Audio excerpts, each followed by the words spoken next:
Greetings, greetings, greetings. And no, I am not in the lab. I'm not in the lab. I'm not in JL. I'm not in Justice League headquarters. Somebody else is sitting in Justice League headquarters, and I'm just astonished at what they're sitting there. I'm like, oh my God. But I'm in the HQ. I'm in the HQ. I'm in Hot 2100 Savannah. I'm in the HQ. And so we got with us all the time. All our people are all special on our journey. But guess what? I got my family up in here. This is my family up in here. We said that all y'all share. We got with us the honorable School Board Representative Dr. Tanya Howard Hall, and I'm going to put it on.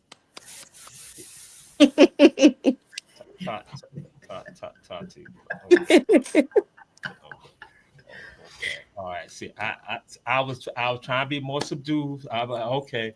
I was going to say one of the greatest elected officials in our lifetime here, but then she went and did something that. Dr. Tanya Howard Hall, how are you? How are you? I'm fine. Just wonderful. And yourself? Yes, ma'am. I was doing okay till I saw that right there. So that's my sister. She's my sister. And we said, this run, tell that. We said, everybody share.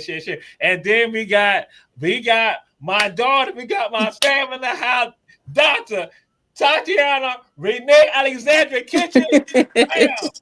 In the house, Tati, how are you? Even though you were you started clapping, but I am doing well. I am doing well. How about you? We doing great. We're doing great. We're supposed to be some others joining us, and so Keisha Gibson Carter, she's not here, and Joe Hap McMullen, Commissioner Joe Hap McMullen, he's gonna be a part also, and so we gotta do it like that. We're gonna just flow with it right now. How we doing? Run, tell that. Dr. Tanya Howard Hall. Who are you? Who am I? Well, I'm Tanya Howard Hall. I'm the wife of Julius Hall, the CEO of Our Black Media. As you can see, the background behind me, where I covered some of it up with my family paraphernalia, and Hot 2100 Savannah. I am a graduate of the Sophronia Tompkins High School, class of 1979, where I went on to college at the Florida A&M University, majored in early childhood education and elementary education. 32 years in education, retired, then decided to get on the school board because I love what I do in education. So now I'm currently a school board member for the Savannah-Chatham County Public School System. I'm a mother, grandmother, and just excited to be on your show on today. Yes, ma'am. So, so you heard, she's one of our sheroes. She one of our sheroes.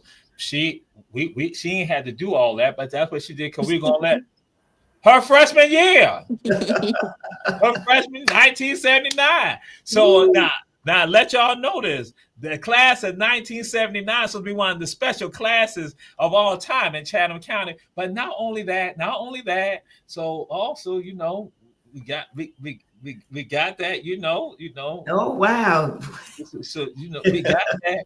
that's And that invitation. 4 yes, years later, 1983. so, and so then it continues. That's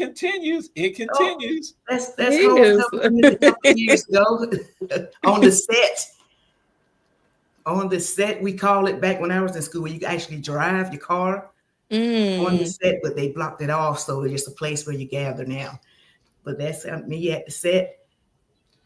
And so the last thing is the cultish stuff. Oh, oh yeah. It snowed here, and I was bored, so I decided to make a family snowman. That's little Vernon, right? That's baby Vernon the snowman.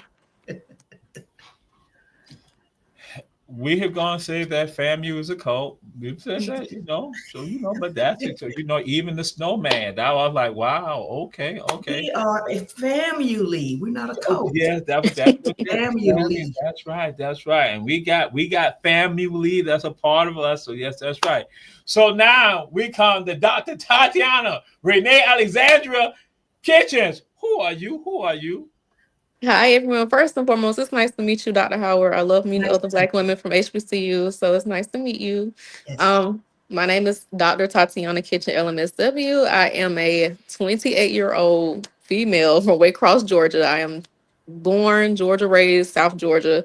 I graduated from the illustrious University by the Sea twice, Savannah State University. Yes, go Tigers, with a bachelor's of sociology and a master's of social work. And then right after I left Savannah State, I went to University of Kentucky to get my DSW, Doctor of Social Work. So right now I'm working towards my clinical licensure to be independent, but I also teach at Grand Canyon University. I teach in the Bachelor of Social Work program.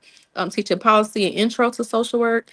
I have served on a board for an organization called Sisters Strive for Excellence. Ever since I was an undergrad, I was a general member, and now I'm on their national board. And they're off-campus advisors, so I still have strong roots to Savannah State University. Fortunately, I have worked with the VA. I have worked at hospice. I have worked at behavioral health and primary, so you can call me a medical social worker. And I think that's all about me. I am not a mother yet, but I will be a mother in August of this year, so I'll have my first son this year. Oh, congratulations. That's why my face is a little bit puffy, yes. Other than that, I think that is it. Well, and we have to go and say this right here. So, as I said, Tatiana, one of my daughters. So let me tell you what Tatiana, how Tati runs me. Tati tells me, I never forget. Tati, it's like a spring day, Tati, she all right, ambassador, all that. She won major plays at Savannah State, involved in everything, And so she tells me it's a spring fling day. Spring day. She said, I'm taking your class next semester. And I'm like, okay, cool. She said, this is what we're going to do. I'm like, hold up. I needed your class. I was ready to graduate. I was ready.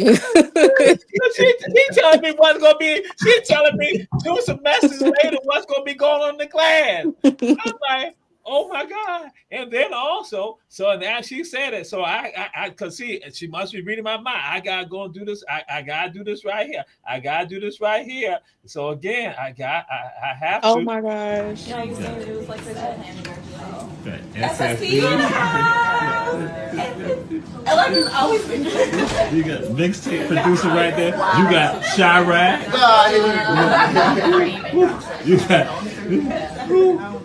You got Southeast DC now.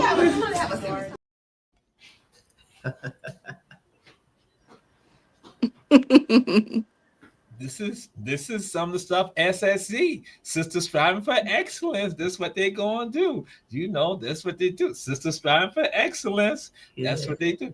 You went on the page. These are old programs. I graduated in 2019 undergrad, by the way. These are so old. They're still good though. Yes, they are. They still do some of these same programs today. Yeah. Wow. I'm just like, wow, and so, shy right there. And so, but it's something. 2018, just like when somebody bullied me about a class, 2018. So what occurred was this right here. So which I ain't have Toddy because Toddy couldn't be there.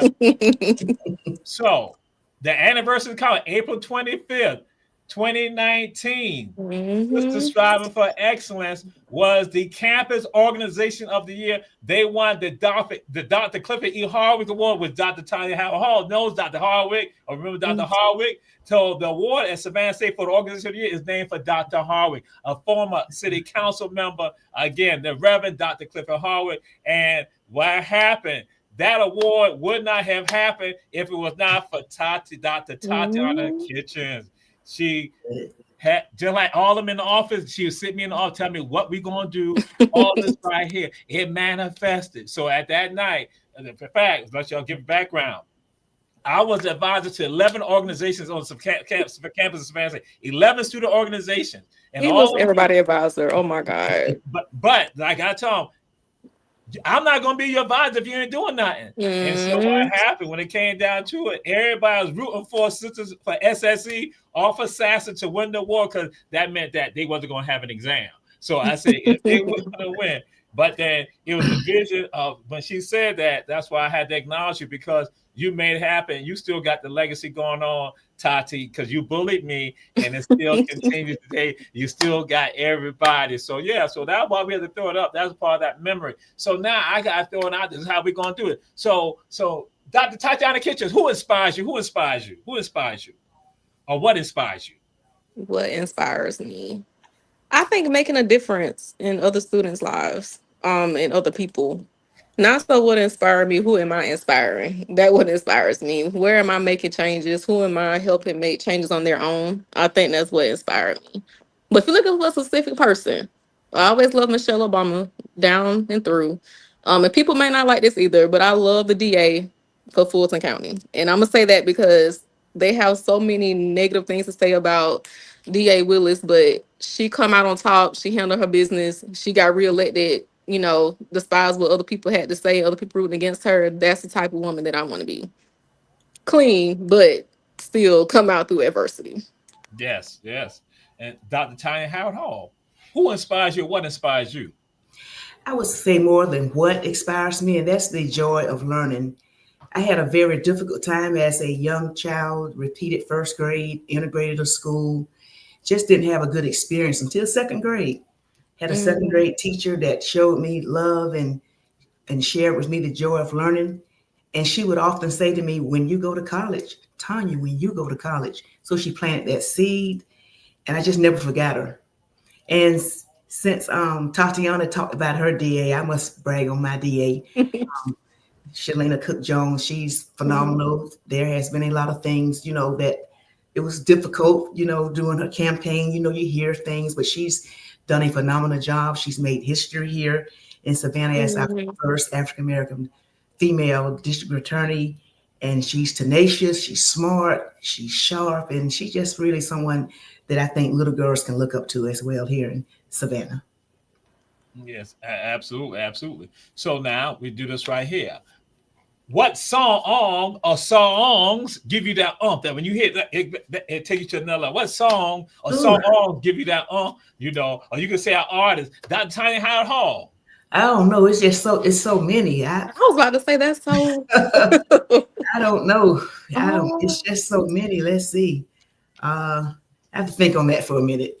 I have just a plethora of songs. You know, it depends on the genre. You know. So what we'll do, Tati, we come to you. Dr. But I love me some Earth, Wind, and Fire. I must say, any Earth, Wind, and Fire song that comes on, it just does something to you. Okay. As well as the fast jams. Okay. Shining Star, Reasons, Boogie Wonderland. I just love myself some Earth, Wind, and Fire. They have been around for several decades, and that's just one of my all-time favorite band groups. All right. Yes, ma'am. All right. So Tati. I'm from the younger generation, so I'm gonna say Beyonce, most of all of her songs. Not this new country wave that she's on, but back when she first was starting out as a solo artist, the songs like Diva. Diva was my favorite. But my favorite gospel song would have to be by The Winans and Anita Baker, because the song is telling you everything she's going through that day. If it's a hardship, if it's something with love life, if it's something with work, it'll be over in the morning. So keep praying, keep holding on. It'll be all over. Put your trust in God, and that's it. So I think that's my favorite gospel song.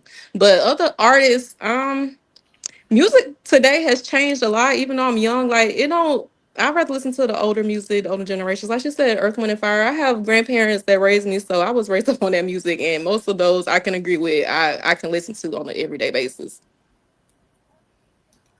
I don't know why Tati got to keep talking about because I'm young. It's just I'm just saying, people look at me weird when I know how I know different songs from the SOS band. They be like, "How do you know that?" My grandparents. We have people younger than you. So it's just like that's how it is. That's how oh Lord, I just can't tell y'all that the stuff, the story. Like what we gonna do? What we gonna do? This is what you gonna do? Hold up! No, you can't give us the test on this thing. No, you can't do. No, hold up! I gotta do this right here. Listen, you know I gotta graduate.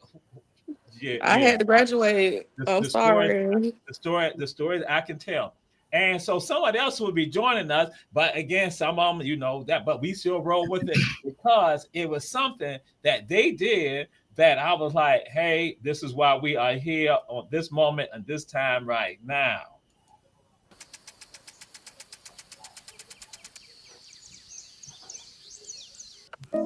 That's what it's about. Is that you see us soaring, where they throw us other stuff out there about us that not achieving, other stuff not wanting it. I got a different perspective. And that's why I say, in each spring, each December, folks walk across that stage, I go like, with pride, I'm like saying, yo, that's one of us right there. And saying, not saying that they got that. Because obviously, that, you know, some will take the class, some will still don't even have a clue. But seed has been planted in some of them. And now I say, it's the ones who are the seeds are planted, the other ones going to be soaring even higher. Now, the rest of them, we still got to struggle a little bit with some of them. Hennessy, watch it grow. Gotta feed your mind and soul. Ain't nobody gotta know. Ain't nobody gotta know. Yeah. Plant the seed and watch it grow. Gotta feed your mind and soul.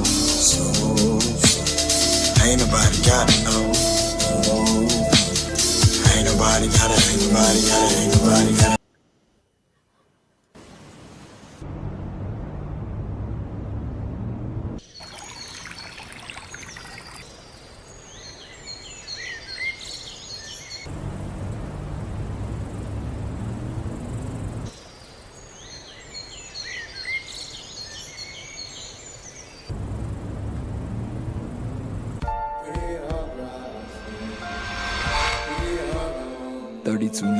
College Street, where the past, present, and future collide, where dreams that were once struggling to live are now revitalized. The land of war in reference to positive progress, the land where the tiger is idolized. Welcome home. A lot has changed since you've been gone, but the marsh is still a work of art and King Fraser still sits on his throne at the university's heart. The chef's not elite, but they feed you when you need to eat. From hearts racing to 8 a.m.s hoping we make it on time to receive an education to the marsh side where they no longer serve tiger slams with extra bacon to parties in Adams Hall that leave the building shaking. Similar to a natural disaster, hurricanes come fast but they leave even faster. To graduating seniors that leave the Villain Commons vacant to being an important stop on a tourist vacation. You can get anywhere from here cause it's definitely not your final destination. Whether you take the bus, the cab, or you just decide to fly away, we are rising and like yeast-fed birds, I wanna see you rise away. See, this university by the sea will turn the swag surf into a tidal wave. Mighty roars scare the clouds away and facilitate brighter days. And if Richard Wright was still alive, he might just say, the greatest day in the history of black people in Georgia was not only the day that this university was created, but every day that it continues to flourish. And I must say, I'm glad I made it. 1890 and forever far, you raised the bar by being the stars that you are. Welcome home. A lot has changed since you've been gone. 1890, 3219 College Street, Wesley.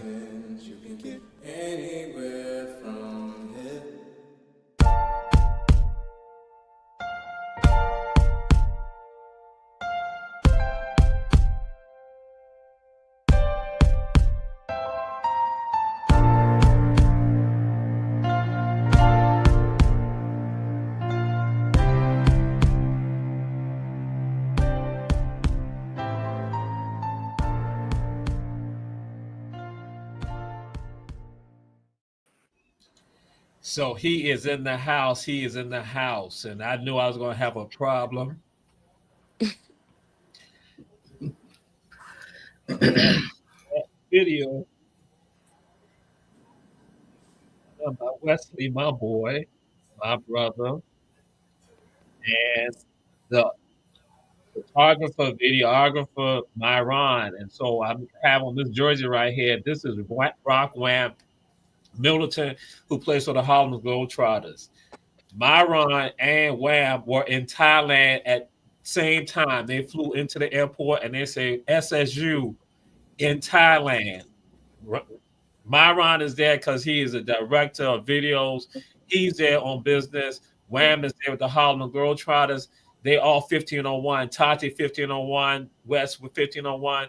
And so that's why those two young people right there, those two young adults, those young leaders right there, those parents, part of why we do what we do at HBCUs. And that's why I always have an issue with that video from Wes and what he did. And the words that Wes utters with regards to the greatest day of Black people in the history of Georgia came from a man by the name of Saul C. Johnson. He wrote that when Savannah State was created. That was the greatest in the history of Black folks in the state of Georgia. And Wes put that to words, and then he and Duke came to the office where y'all saw the office in the video earlier with all of them, SSC and everybody, and Duke them when it having a conversation with me, he put it in Grove. That's why we're here. And so, Wes, who are you? People on Run Tell, they always know you. So go ahead, tell further who you are. So some of the other people who maybe it's the first time seeing you. Then we're gonna go to our other Shiro, you know. But yes, Wesley. I am Wesley the Wordsmith. I am a wordsmith that is a skilled user of words. I am a leader in corporate arenas, a motivational speaker, a poet, a father, and many other things, right? And I'm just grateful that I've been blessed with the gift of utilizing my voice to transcend boundaries, connect people, and push any agenda forward, right, for the betterment of our people, right? So my main mission and priority is encouraging those that need it, right, to always pursue growth and personal development. And I think that's something that we all need, right? So making it cool. Yes, sir. Yes, sir. And Wes was also the president and leader of a great organization, Word, two venues and all that. And that's right, Word in the house, Word, a group of artists, leaders making that happen and continue.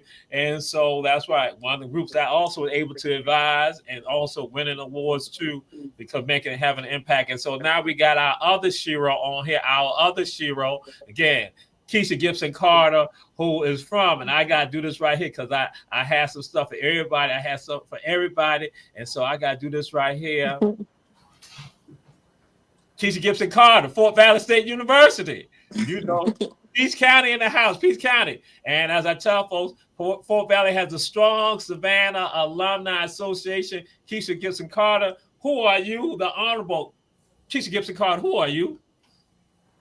Hello, Savannah. Hello, Run Tell That. Hello, Dr. Ray, and hello to your esteemed panel. It's a pleasure to be here with you all today. Dr. Jamal, you are a person who I can't say no to. So you know who I am. I mean, what do you want me to say, sir? That's what the people out there, the people out there. So now let me go and tell y'all the deal is. I had said, guess what? You got Tati right there and Keisha. Both of them just like Keisha gonna tell me what I'm gonna do. I'm like, just like I Tati, I'm standing on the field. Tati, this is how we gonna do your class. I'm like, fall semester, it's in the spring. You gonna tell me how we gonna do the fall? So, but guess what? I say, guess what? Both of them are members of Alpha Kappa Alpha Sorority Incorporated. I guess that's what then happens. Well, that does have a place in the matter. So thank you for that. Thank you for the connection. Hello, Soror.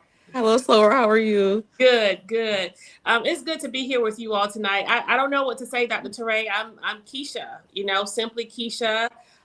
For those who don't know me, I have been a community advocate and activist in our city for over 30 years. For the first 25 years, I spent my time working for individuals who were a part of our criminal justice system, victims of domestic violence, children who were molested, women who were raped, young girls, college students who were raped. I spent a stint working for seniors who were nutrition insecure, working for youth and juveniles who were a part of violent intentional injuries in our community, and ultimately ending my time on city council, where I worked as Alderwoman at Large for Post 1 for the people.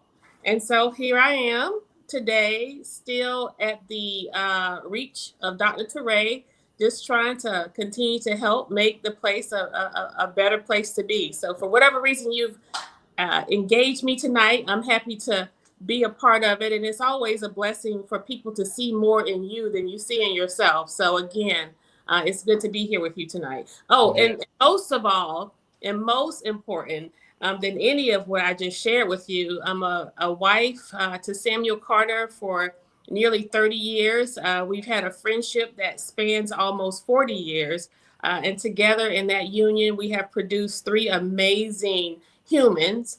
I have a son who recently finished his master's degree at a PWI. I have a daughter, my legacy. My double legacy, she graduated from Fort Valley State with an agriculture economics degree, where she also pledged at Fort Valley State, Alpha Beta, Alpha Kappa Alpha. And so you got to know that's quite a joy to have my child, my chapter, my school, and my sorority. Who does that, right? and to add icing on that cake, the cherry was we also share the same number, 6. So you tell me God is not. You're number 6 as well. Yeah. Oh, okay then. So Okay. God went to an HBCU. I think that HBCU was Fort Valley, and I think God is also an AKA. How about that? Yes, ma'am. I'm number 6 as well. 6s do it the best. They always sleep on the 6s, baby. We're going to go to a break right now. Then we're going to come back and talk about your school. We're going to go to a break right now. I'm saying, I'm just saying, Dr. Tanya Howard Hall, I mean, in her mind, she said, why Keisha got to show off like that? I had said that. Was she said. Casey is graduating from Savannah High School. Okay. Casey attends Herschel Veteran Jenkins High School. We're going to a break right now. We'll be right back. Ron, tell that. See what I'm talking about. This is what I'm talking about.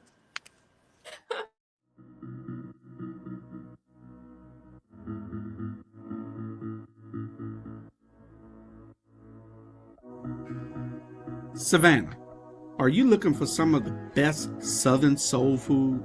Then check out Kim's Cafe at 714 MLK Boulevard.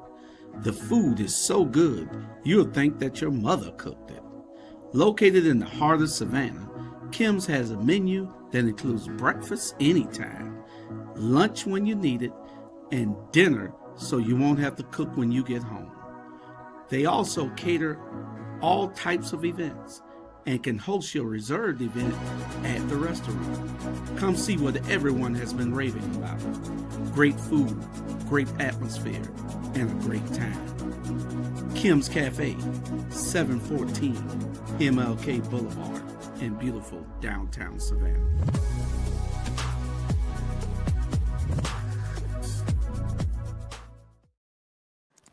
And this is Rontel that we have with us, the Honorable Keisha Gibson Carter, the Honorable Dr. Tanya Howard Hall, and Dr. Tatiana Kitchen, and Wesley, Brother Wesley in the house. And so we are here because we now deal with people now still not understand the importance of historically Black colleges and universities. And so we want to have that conversation about that because we constantly are under siege, under attack, but we are the ones that create leadership in this society, in this country right here. And so I must tell you all, support all of our supporters, Davis Johnson Bozeman Law Firm with offices in Savannah, Atlanta, and Statesboro. One Price Cleaning is located in the farmers market in Garden City. In Garden City, Chef Food and Gas. Don't ride by, stop by. And so, Keisha Gibson Carter, why is Fort Valley State University important? Wow. To sum up that question, I owe my entire professional life to Fort Valley State University. I give glory to God for him blessing me with a spirit of kindness, humbleness, and the mindset to always be in position to help others.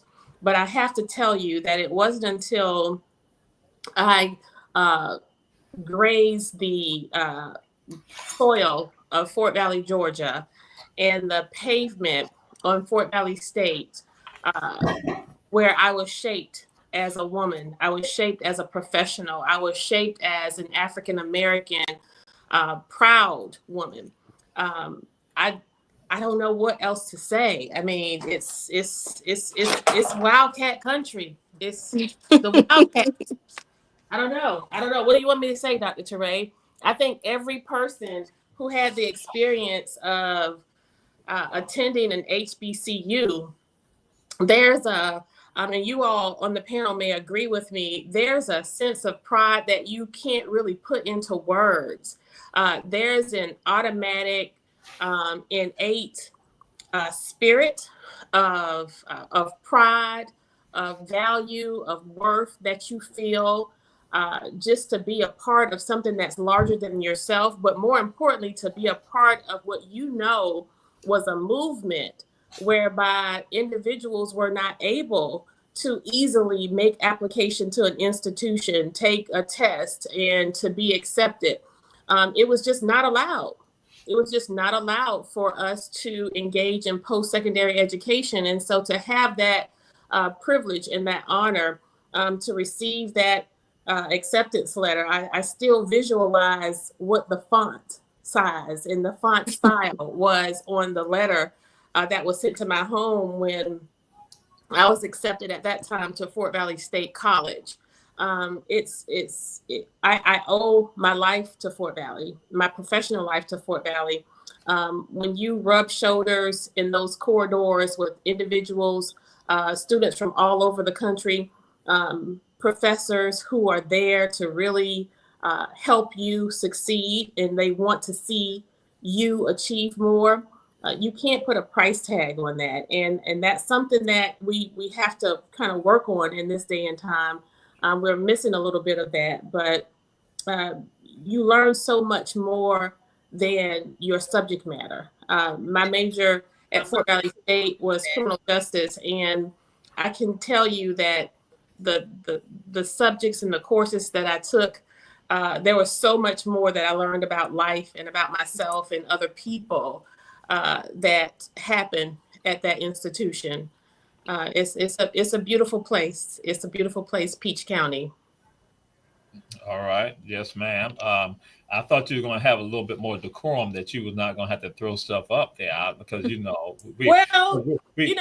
can't leave out, I can't leave out the tiger.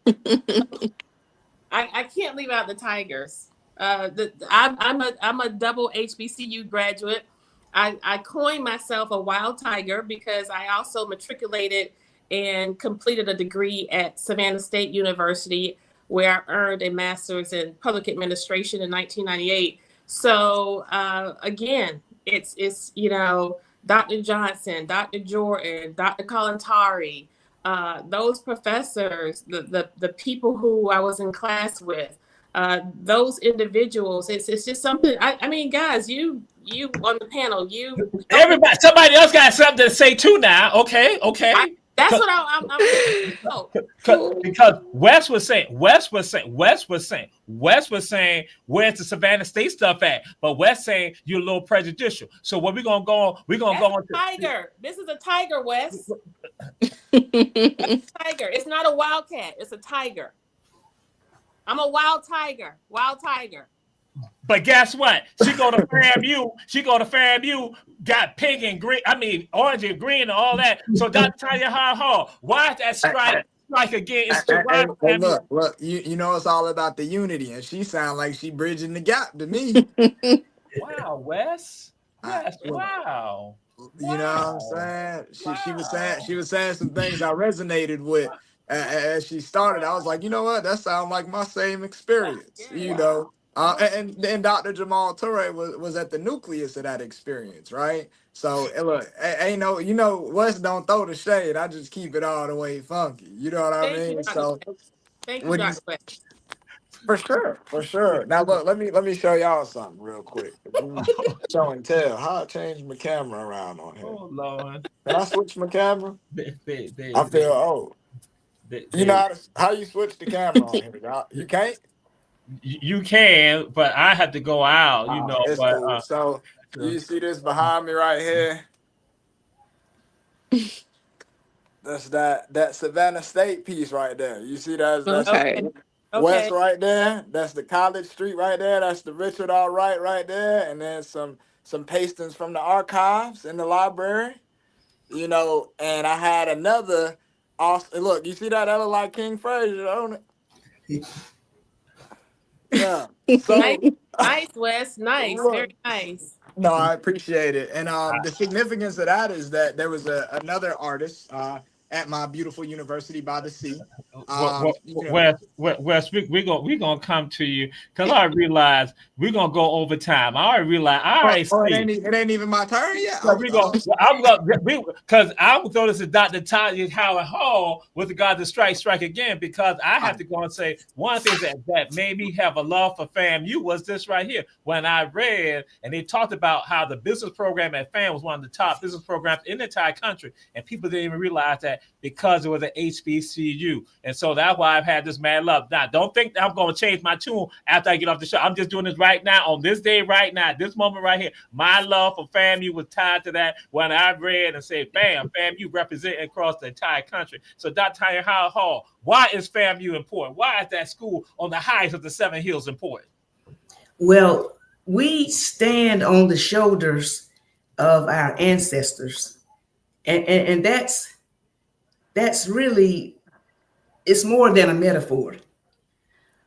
We dwell on the highest hill in Tallahassee, Florida, which was one time a plantation. And the plantation owner was Governor Duval. And it was said that once we moved there, it was a place where that was infested with rattlesnakes.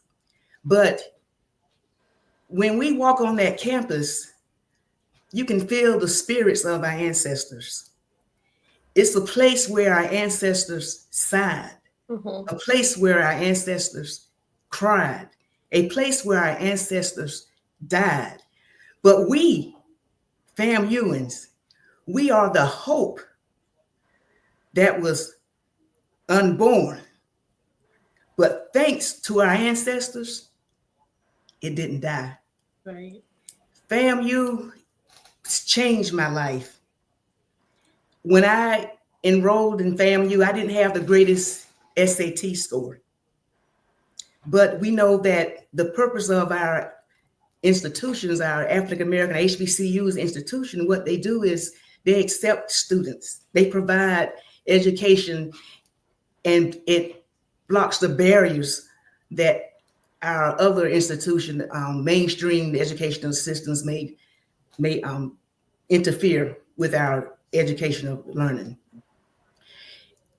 We had professors that could teach us and say things to us that couldn't be said at other places. They molded us, they loved us, and it's just a wonderful place to be. I invite anyone to please come down to one of our homecomings. And I'm telling you, it's like none other. And I believe that it's just the spirits there of our ancestors, because we are literally on a plantation. Well, it's no longer a plantation, but it used to be. So it's just as Honorable Keisha Gibson Carter said, you know, I just echo everything that she said, what it did for us. And thank goodness for our HBCUs. They provide so much, the mentorship, and I can go on, but I know we're limited. But as you all know, I must say that we strike again. I had truly thought the decorum was going to be there. Not that I had said this, but I read Tati. Tati was like, she had to say that. No, I didn't. I didn't say that. Oh my God! Go ahead. Go. See, I see what's going. Let's go. Go ahead. So Dr. Tatiana Kitchen. So why is this school called SSU important? SSU is important because of not only the institution, but the Savannah culture itself. I think the citizens of Savannah do a great job of bringing us in and talking about their roots. And also don't mention that Savannah is on that border of South Carolina. So we get to learn about the Gullah Geechee culture and what significance it has with Savannah. But for Savannah State itself, I came to Savannah State just like these lovely two women in the institution. I didn't know anything about college, how to navigate college. I'm a first generation for every degree that I have. I set a new standard for my family and my legacy. My sister's following behind me as well. But I didn't start off on a great path, but those mentors, those professors, those leaders at that university molded me into the woman that I am today. And I was able to help other students get to that point as well. And the fact of the matter, you brought up something, Dr. Howard, about things that we can say at those institutions we cannot say in other places. I had a completely different experience at my PWI than I did at Savannah State. Things that I learned at Savannah State, I learned quick that I could not say at the other institution. And that whole thing followed me until I graduated to where I was silenced and couldn't be myself. So Savannah State teaches us how to have a voice. It has a sense of belonging, and any other HBCU has another sense of belonging. I can go to any other HBCU. I've been to FAMU before. I've been to Fort Valley before. I've been to Spelman. And although I didn't go to those universities, I could still feel that sense of belongingness of being in around those traditions, of being around the students, and see the pride that they have in going to that school. But when I went to my other school, I could tell you the vibes changed, my attitude changed. It wasn't the same sentiment. Everybody wasn't as friendly. It wasn't family oriented. So I think HBCUs teach us about not only our people, but it teaches us how to deal with our people, how to support our people, and how to figure out who we are professionally and personally. All right. And so my brother, the Honorable Wesley the Wordsmith. So I'm going to throw this out to you. Why are HBCUs, tied it through some, why are HBCUs important, not just to us, but to the entire world and the country? Nobody does Black education better than an HBCU, right? You got to understand the person that you're teaching in order to be able to really teach them in an effective and efficient manner. And I can tell you right now that running into professors that were like me, running into students that were like me with a common goal, with common backgrounds, with common challenges, it put me in a space where it showed me like we're all greater than where we come from. Mm-hmm. And it made me believe in myself more. It gave me the confidence to strive for greater. Whereas, we're getting fed all the propaganda through whatever media channels that we're being fed it, where we're like, oh man, there's a glass ceiling. Oh, I can't acquire these things. And then you start subconsciously dwarfing your trajectory. Starts, I don't want to be a millionaire. I'll be okay if I just don't have to live paycheck to paycheck. But why can't you be a millionaire? Why can't you be the person to start this thing or that thing? And it creates a space for you to have those conversations. So if I come to Dr. Jamal Touré's office and I say, hey, doc, yeah, man, I don't want to be a millionaire. I just want to be living a little over paycheck to paycheck. You'll probably cuss me out. And you'll say it in my vernacular, right? You'll say it in a way where it strikes me just like I'm at home.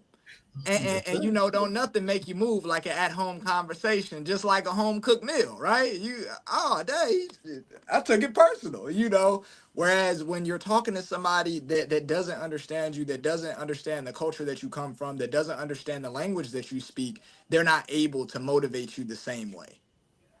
And they're not able to meet you where you're at in an effort to take you where you need to go. And meeting you where you at is a prerequisite to taking you where you need to go. Mm-hmm. I can't be standing at the Eiffel Tower looking down at you like, hey, all you got to do is take the staircase to the... No, it's like, hey, hold on, I'm finna come down and get you real quick. And then I'm going to show you how to do it. So next time you could do it on your own. And that was something that happened at one of the spring sessions for us returning back at Savannah State, where this gentleman began speaking, and he was not African-American. He began talking about the students, and I was like, wait a minute. I said, if you all feel you're up here like with regards to your education, then some of these students are coming, I say, from the poorest counties in the state of Georgia. So that means that if you are an intelligent person, that means that you have enough intelligence how to come down and meet them where they're at and go to where they are and then bring them up. I said, but you're not intelligent if you can't go and help them not be lifted. And so that is something that comes into play. And so, but we look at what the institution provided for us. So now this question is for each one of you. We start with Wes on this. What must we provide to our institutions? What must we provide to our institutions or to HBCUs in general? What must we provide? Give, what you think, a concise answer with regard to, because we got some other things before we get out, but yeah, but what do you think? What do we need to be doing for our institutions? Providing credibility by being successful, right? You say we can get anywhere from here. You need to show them that we can and show them how far we're going to take it. All right. Tati. Mentorship, sisterhood, and brotherhood, opportunities, networking, expanding beyond the campus. We got anywhere from here, help somebody else get to where they're trying to get as well. Okay. That's one of the things we shared. Dr. Tanya Howard Hall. Well, we definitely need to foster the spirit of giving back. We need to really be joined together as a strong force for our alumni. Our alumni need to be strong because we know what's going on now. We knew what was going on then. I recall when I first enrolled at FAMU, we had dorms that were condemned. You had FSU, one of our education department, alumni. And that's very important. So we have to connect and foster the spirit of giving back. Okay. And Keisha Gibson Carter. Oh, I got to think about this. And see, when she talked about her husband, their relationship, it goes back because he had tutored her when they were in high school for math. That's what happened. She didn't realize, like, hey, wait a minute. He got that proficiency in math and in the sciences. So that's why he tutored her. He helped her along the way. Here's the reason why she passed her math classes at Savannah High. She went to Jenkins first, then she went to Savannah High. But okay, go ahead. You just made me snort on your platform. Everybody on this platform knows that Dr. Teray has a tendency to embellish things and not tell whole truths, but he's right about that. I did meet my husband in high school, and he is in part responsible for me graduating, for helping me pass geometry. So thank you for telling the world that, Dr. Teray. But I would echo what Dr. Howard Hall stated with regard to financial support.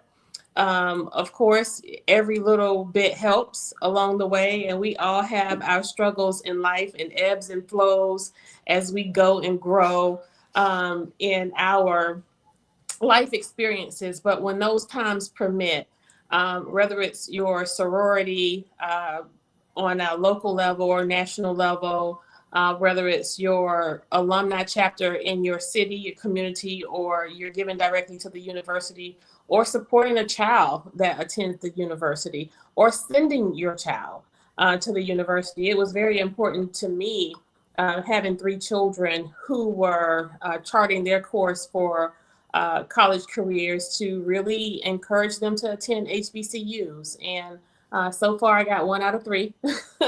And the third one is really chomping at the bit to get into an HBCU. So I would say encourage our children and children who are within our reach to attend HBCUs, support the institutions financially at whatever level and whatever capacity you can. Nobody knows your pockets. Giving is personal and giving is individual. So however a person can do that, surely do that. Show up at homecoming. It means a lot to the bottom line of institutions to have us both show up in numbers, as well as providing that financial support. And then advocate on a broader level, advocate on a higher level. We talk a lot. We talk a lot in community, but really and truly nothing happens unless we're taking action, or unless we are petitioning those who are in position to take action. Like now, our HBCUs are only struggling because the formula that is assigned to universities where the state is concerned, it's not equitable. It's not apples and apples. It's not oranges and oranges. The same formula that the university system of Georgia uses for Georgia, it's not the same for Fort Valley State. It's not the same for Albany State. It's not the same for Savannah State, right? But let's just say you had a state representative. Let's just say you had people who are our state senators.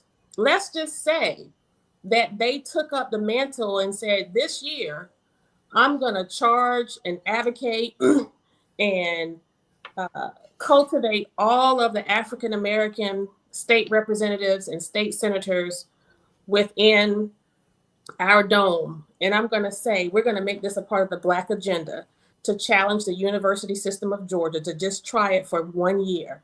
Use the same formula that you use to allocate resources to Georgia. Use that formula to allocate that same resources to Savannah State, Fort Valley State, Albany State. And let's just see how much of a difference you have. You'll stop the bleed on the number of presidents Savannah State University has had. You'll stop the bleed of the most pressing financial needs that Fort Valley State and Albany State has. Like, so let's stop playing semantics. Let's stop playing games. Stop this talking and this whispering cycle and like do something. Those board of regents can, at the stroke of a pen, make one decision for 1 year. Just test it. Just try it. If you start removing presidents and start applying resources, we'll be a better place. And I'm glad you said, because what I was going to do, the next question was going to be, what are the threats that we are facing and what are the solutions tied to it? And you gave one of the examples of what needs to be done with regards to solutions. So we come to you, Dr. Tanya Howard Hall. What are the threats that we are facing and what are the solutions with regard to address them? Well, in a nutshell, you have to go vote. You got to put the right people in office. That's just the bottom line. You know, we're struggling in, Florida. We know the situation going on down there. We know what we're facing at being in public education, with being dictated what's on our curriculum. And now we see what's going on with erasing our history. And I open up with the history of FAMU being once a plantation, that they want to erase that after, folks. So we need to really go to the polls. We need to vote and put the right people in office. We need to do some research, just don't vote for somebody or a friend or whatever. We need to do the research, get out in masses and go vote to change the politics and the policies, because that's what's going to make the big difference is policy. As far as grants are concerned, we know what happened to FAMU losing $16.3 million with our grant for our School of Pharmacy. And we actually provide 60% of the nation's pharmacies with PhDs. Being the #1 Black public college for the 6th consecutive year, but struggling now. I won't say struggling, but that was a nice hit.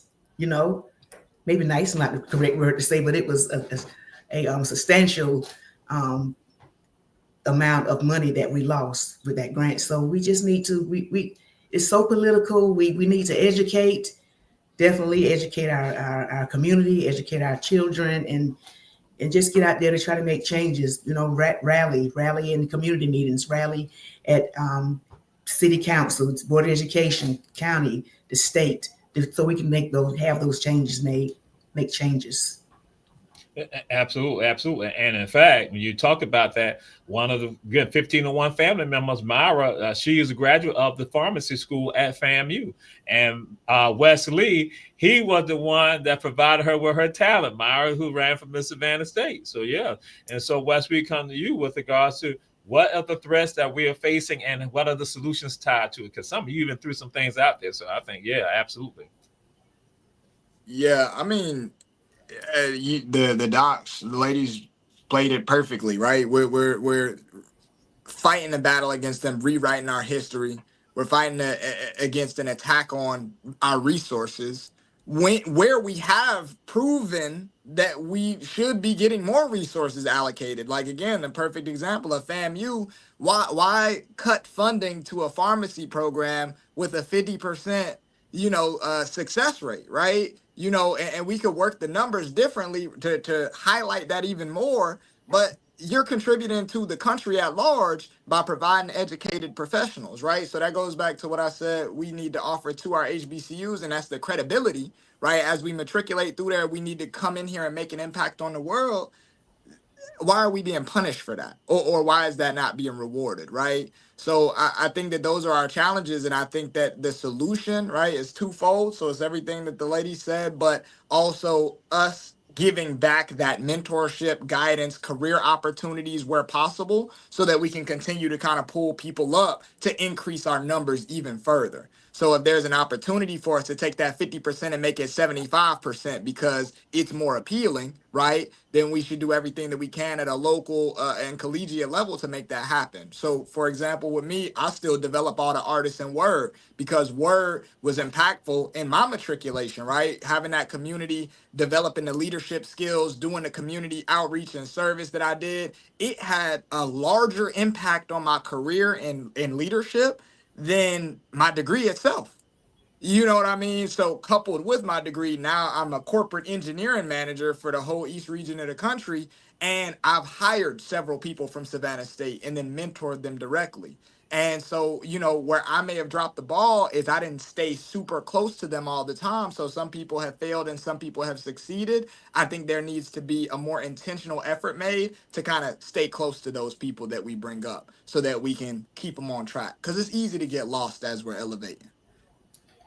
Yes, and so I think Tati maybe have a connection issue. That's why I'm telling her she can log out and then come back in. But with regards to that, so Wes, absolutely. And so again, Wes has done that with regards to, because he's had conversations with me about the mentorship and with regards to that, and that it is crucial because we are now in a time that we have to be letting people know we have an impact on this world. Again, it's part of our marketing. And so, and she is back. So now we come to you, Tati.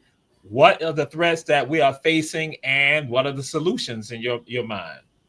I think everybody summed up everything perfectly, but I'm gonna go with my ladies, especially Sora Carter, about the USG and getting that knowledge about the red tape that's set for us at these HBCUs that a lot of people don't know about.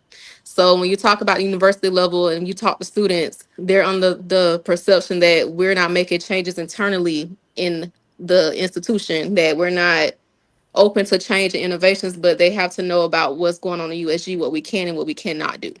And like Dr. Howard said, start voting officials in and knowing who they are and not falling for what they're campaigning. But do you know this person on a personal level? Have you seen them out in the community actually advocating for change, or this is just something that's coming up during the campaign season? Similar to how we are on campus with SGA campaigns, you don't see people all year long, but they want to run for a position. They have all these bright ideas. These are things that you are supposed to be doing before you start and want to lead a pack of people, if y'all can understand what I'm trying to say. But making sure we have the knowledge of what the USG is setting forth, but also it starts again with internal change at our university level. We have a new president at Savannah State University. He is new, he is young, he come from Augusta, where I'm from right now. And already before the man can even get into the door, people not accepting who he is or trying to figure out what his changes are in his vision. But this is what we've been asking for years. They've been asking for a solid person to come in and make those changes. Let's see what he does first, and then we can pass judgment. And he might actually be a solution to how we connect to the USG. So I think informing our students, go do your research, figure out what we can and cannot do. We don't have the same resources as Georgia Tech and UGA. And now you're going to figure out why certain people couldn't make these policies happen at Savannah State, why certain presidents wasn't able to excel the way that we thought. They were holding things back, why they couldn't do those certain type of things and understand the politics before we pass judgment. But I think everybody else said it: mentorship, giving back, hiring other alums, and just being overall support. But knowledge is power. And when you read and understand certain things, you know better and you do better. Yes, indeed. Yes, indeed. Like I said, we're going to be going over a little bit. But something like I shared with folks years ago, I told folks, I say, Harvard teaches Harvard. Yale teaches Yale. UGA teaches UGA. But Savannah State doesn't teach Savannah State. Fort Valley doesn't teach Savannah State. FAMU don't teach FAMU. Fort Valley don't teach Fort Valley. So again, what happens is this, that we are no longer at our schools, and that again, we find other people are not at our schools. That you find African Americans are, in fact, it is generally Caucasians and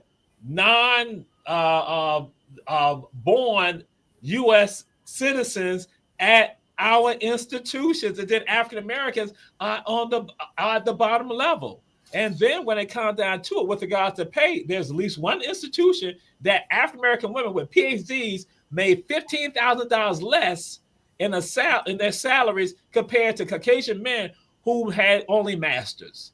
That we see all this inequity happening. And so now, yes, I'm saying to people that what everyone has said, this advocacy is a must with regards to us right now, because we understand what's happening, what's going on. And so again, we have to begin putting it out there and saying, hey, listen, we provide a yeoman's job with regard to this entire society. The Black middle class or the Black middle income group is tied to HBCUs. And that when you try to like knock them out, then that means that's a threat to the Black middle income group. So again, I tell folks they are essential and they're necessary. And so what I'm gonna throw out to you all, Keisha Gibson Carter, look at the ticker tape below. Look at that just below. See what it said? That ticker tape. Number one, Jenkins High School. So we won't worry about all the rest of the stuff. So that's number one, just to let you all know that. But what we want for you all to do, and Tati, we started out, what would you say to someone about coming to an HBCU? What's the word, the inspiration, the light that you want to give to people to tell them why they must come to and support HBCUs? Ooh, that's a hard question. Figure out your why. Figure out your why. Why do you really want to come to HBCU? Do you want to be around African American people? Or do you want to be fostered by African American people? Or you want to be added to the legacy and change that we cultivate at these HBCUs and go out into the real world? Who do you want to impact and motivate? Not only what you're gaining from the experience, but what you want to contribute to the experience. Know your why. All right. Wesley, same question. What impact do you want to make? And I want you to go into the start of your education with a service-oriented mindset, right? Because how you start is how you finish. At the end of the day, once you matriculate through, you're going to be providing a service to the world, right? And as you go through it, you're going to be providing a service to your peers and to the community, hopefully, if you do it right? So get into it, connect, find things to get into, right? And try as many things as you can before you say that something doesn't work. And most of all, do your best to see it through. All right. Keisha Gibson Carter. I would say go hungry, go prepared, and go ready. Go with an open mind. Go thirsty to learn more, to grow, but most of all, as opposed to going and getting, go and give, right? We should always, in every situation we find ourselves in every setting, we should always be inspired to give more than we gain in any setting, any institution. And so I firmly believe that Fort Valley State today is a better institution because I was there. I believe that Savannah State University is a better institution because I was there. I believe that the City of Savannah's council is better because I was there. I believe the Rape Crisis Center, the Interfaith Hospitality Network, now known as Family Promise, Senior Citizens Incorporated. I believe all of those entities were better because I was there, because I took the spirit that I received from those HBCUs in every one of those settings. It was my MO, right? It was my blueprint. The blueprint I took from Fort Valley, the blueprint I took from Savannah State's MPA program was the same imprint that I left in each of those entities. And so ultimately, I would say go and give more than you get with that in mind. When I thought about that question, I think about what people often say who are from the old school. They'll say things like, I didn't know that we were poor, right? I didn't know that we didn't have because of how my home life was, because of how I was raised. Well, when I was at an HBCU, I didn't know I couldn't. I didn't know that there was a failure because it was not in the spirit of that community that I was in. It was not in the climate. It was not a part of the culture. So I took that in every entity that I found myself in, both personally and professionally. And even in my personal life, as I stated, we've been successful in marriage and relationship. The hardest institution there is to maintain in today's society is marriage. And to be able to hold that down, a lot of that came from those HBCUs as well. And so we just have to continue to encourage that in our kids, hoping that they will become our future instructors. Because as you stated, Dr. Teray, there's so many faces that don't look like us anymore at our HBCUs. And I think that's a disadvantage. And my brother alluded to the credibility that we get and receive and that we give to the world as a result of attending an HBCU. But I think that same credibility has become a threat to the world, right? Mm-hmm. Because it's under siege and it's under attack. They see that credibility and they see the core of that credibility comes from these HBCUs. So what's on the chopping block right now? HBCUs. Mm-hmm. Yes. Because again, it fosters the leadership, and that's it exactly. And so now I got to do this right here. This is a break. This is a break for Hot 2100 Savannah and the world. Hot 2100 Savannah and the world. 24 hours. We will not be able to have Hot 2100 Savannah and the world if it's not for someone by the name of Tu Benji. You all know him as Chris. And Tu Benji is one of the people connected to Wesley. Wesley, again, helped grooming through the organization called Word. And then from Word, Tu Benji then goes and he hangs out with and is supported by somebody by the name of Dr. Tanya Howard Hall. That bam, he lived in the house with Julius Hall. I don't know how he deal with Julius Hall, but anyway, he was Mr. Hall. I'll never say anything negative to Julius. Chris will never say anything negative about me, but Tu Benji. We'll talk about that later. But anyway, so she said the CEO for Our Black Media. Now, let me go and tell y'all, the resident historian, musicologist, music authority is DJ THH, Dr. Tanya Howard Hall. So again, 2100 would not happen without her. DJ. That right there. You had to wait to do that commercial right there, and then I'm going to let her go ahead and give her answer. But I had to let everybody know she is the music genius behind it all. Don't let Julius Hall fool y'all with talking about him. It is DJ THH. Dr. Tanya Howard. I just this cup that I hold right now, this cup is empty.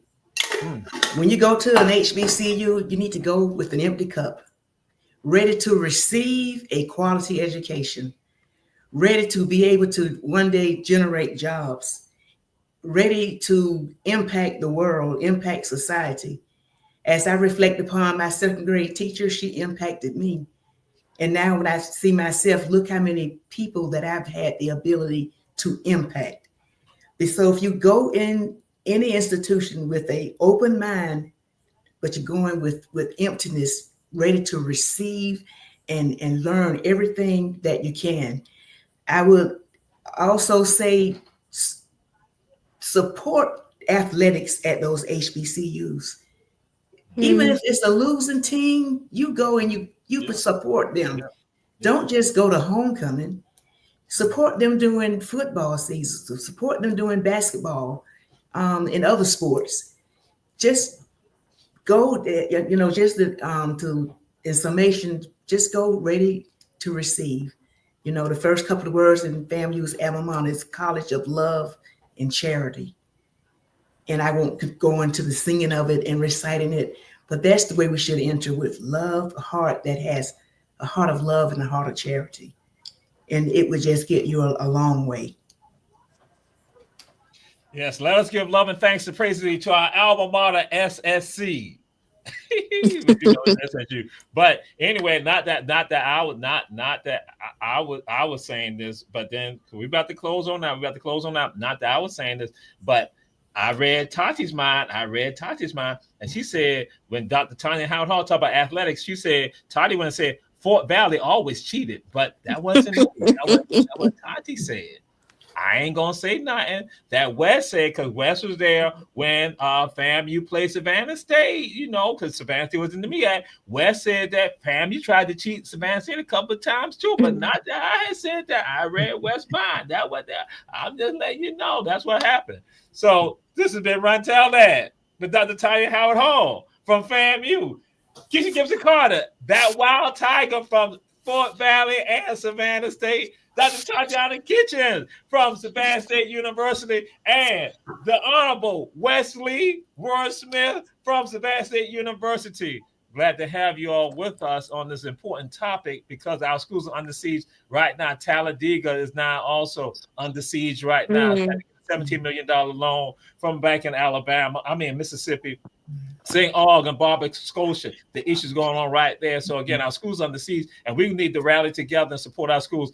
But I will say this: Keisha Gibson Carter said that Joe Hat McMullen, that you about to get beat down to the white meat, and Norman Hart from Fort Valley, you about to get beat down to the white meat. Also, Norman Hart, Fort Valley, who cheat KA side man. But anyway, but again, this Run Tell That we say to all of y'all, share, support all our shows on Our Black Media. The route will be coming on up at about 8:15 because Julius Hall, he had to run out and do something for Dr. Tanya Howard Hall because he told him to go get that music. Yeah. Hot 21 Savannah in the world. Check us on out. Hot21.com. Yes. Yes. Thank you. Alpha Beta. Gamma Upsilon. Word in the house. The strike again. This is Run Tell That. We say thank you all. Support us. Always support our institutions. Closing out right now. Peace and blessings. Bye. Right.